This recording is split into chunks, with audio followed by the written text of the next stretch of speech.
Okay, question 5, simple multiplication question, 2-digit times 2-digit, but there's a lot of ways that students can make mistakes with this question.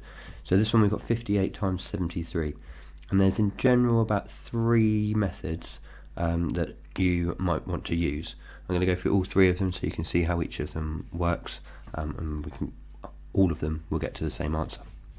So 58 times 73.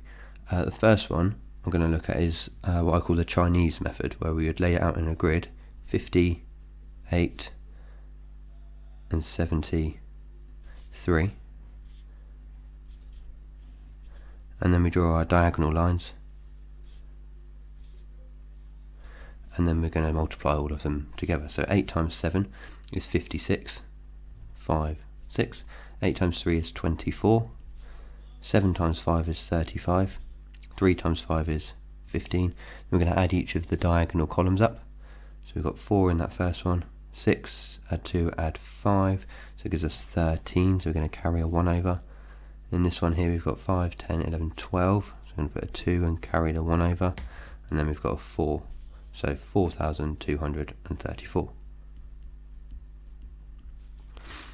The other method is similar to Chinese method. If we look at the normal grid method, so this would be where we would split up the 58 into 50 and 8. So we'd have 50 and 8, and then down the other side we'd have 70 and 3. And then we can times each of those together. So 50 times 70, I would ignore the zeros. 7 times 5 is 35, and then put the zeros back on.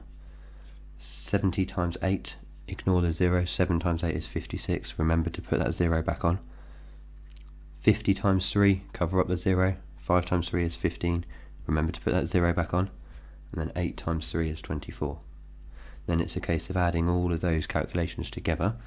So we've got 3,500, 560, 150 and 24. Adding those together, we'll get 4 in our units column, 6, 11, 12, 13, carry that 1, 11, 12, carry the 1, and then 4, 4,234. Same answer, so we must be correct. And the final method, and probably the most efficient method, is just a normal column method, where we would do something like 58 times 73. We're going to just times by the units this time. 3 times 8 is 24.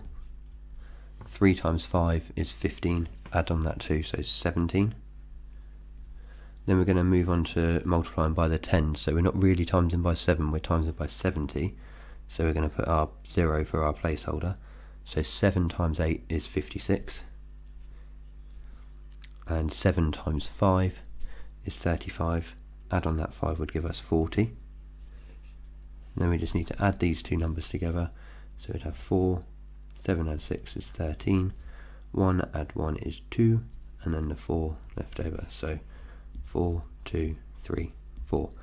So those are the 3 usual ways that we would multiply. It doesn't matter which method you use, as long as you get to the right answer.